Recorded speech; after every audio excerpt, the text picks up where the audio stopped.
Hi friends, welcome to my channel. ఈరోజు మనం మహాబీర విత్తనాల యొక్క ఉపయోగాలు ఏ విధంగా ఉంటాయో చూద్దాం.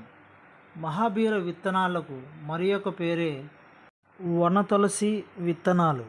ఇవి చూడటానికి అచ్చం నల్ల నువ్వుల్లా కనిపిస్తాయి.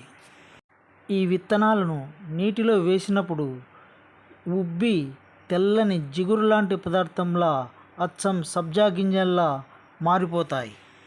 వీటిలో విటమిన్ B1, B2, B3 మరియు కాల్షియం, ఐరన్, కాపర్, జింకు పుష్కలంగా లభిస్తాయి.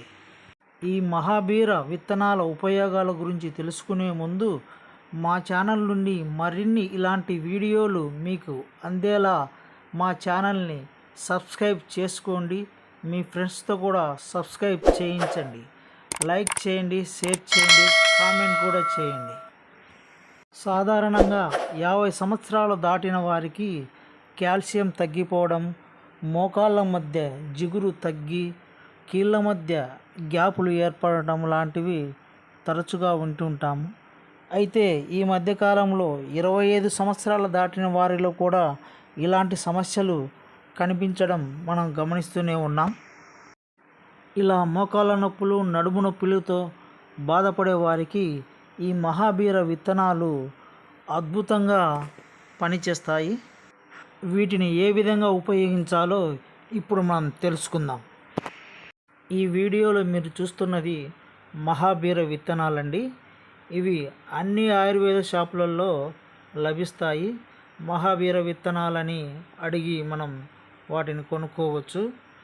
వీటిని ప్రతిరోజు రాత్రి పడుకునే ముందు ఒక గ్లాసు నీటిలో 1 స్పూను మహాబీర విత్తనాలు వేసుకొని నానబెట్టుకోవాలి.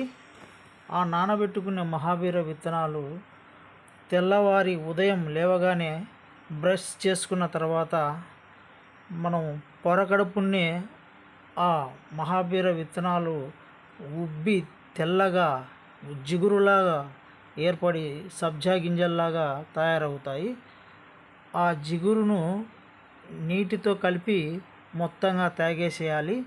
ఇలా క్రమం తప్పకుండా 3 నెలల పాటు చేసినట్లయితే ఖచ్చితంగా కీళ్ళ మధ్యలో జిగురు ఏర్పడి కీళ్ళ మధ్య ఉన్న ఖాళీలు పూర్తిగా పూరించబడి మీకు మోకాళ్ళ నొప్పులు, డిస్క్ సమస్యలు, నడుము నొప్పులు లాంటివి ఏ సమస్యలు ఉన్నా పూర్తిగా నయం అవుతుందండి. తీవ్రత ఎక్కువగా ఉన్నవాళ్ళు 2 పూట్ల కూడా వాడచ్చు. ఉదయం పూట నానబెట్టుకొని వాటిని సాయంత్రం 6 గంటల సమయంలో తీసుకుంటే అద్భుతమైన ఫలితాలు ఉంటాయండి. ఈ వీడియో మీకు నచ్చినట్లయితే మా ఛానల్ని సబ్స్క్రైబ్ చేసుకోండి friends. Thank you for watching. జై హింద్.